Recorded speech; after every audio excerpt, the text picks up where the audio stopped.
But so far, still, just hearing this voice again, hearing the voice of America speaking up for the West after 8 years of this like little will-o'-the-wisp president who could not find it in himself to love his country and to love with a country and a culture that had given him everything he had.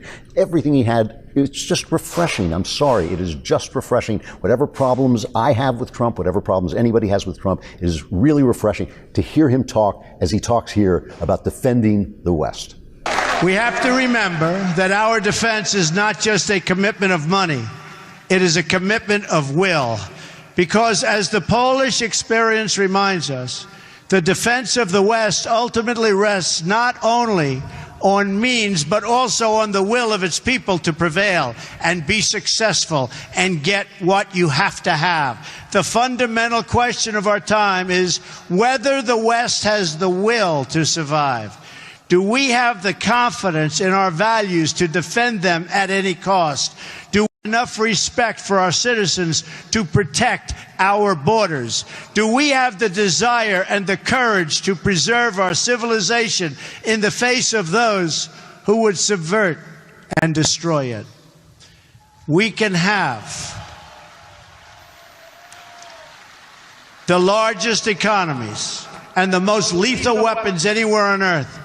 But if we do not have strong families and strong values, then we will be weak and we will not survive.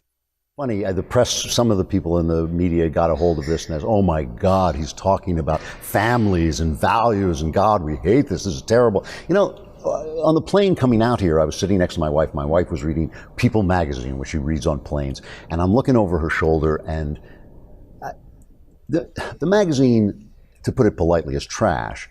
But it's not the trashiness of celebrity culture that bothered me. It was the way they legitimized behavior, the behavior of celebrities of all kinds. It was obviously despicable and disgusting. So there was one article I saw on Coombs, Puff Daddy, whatever the hell, you know, and it was like, what a wonderful father he is. And his strong mothers of his children, really support the family. All three of the mothers of his children, who he never married, are producing this children. And, it's not, I don't mean to pick on him because the whole attitude of the magazine was this, what a wonderful family, the sentimentalization of unmarried couples, of illegitimate children. Things that we know have bad effects on people. And this is what the media wants to sell you, that you can turn into a girl. If your boy plays with a doll for 10 minutes, you should immediately take him out and give him hormone injections. This kind of craziness that they are trying to, a toxic, attitude that they're trying to inject into the culture. And I am not a reactionary culturally. I mean, that's not my thing. I don't care what people do. I understand that people have different attitudes. I understand that people have problems and sexual differences and all this stuff. But to tell us that the truth is not the truth, that boys are not boys, that girls are not girls, that families are not families is ridiculous. And it is, I'm sorry, it is refreshing to hear Trump talk about this.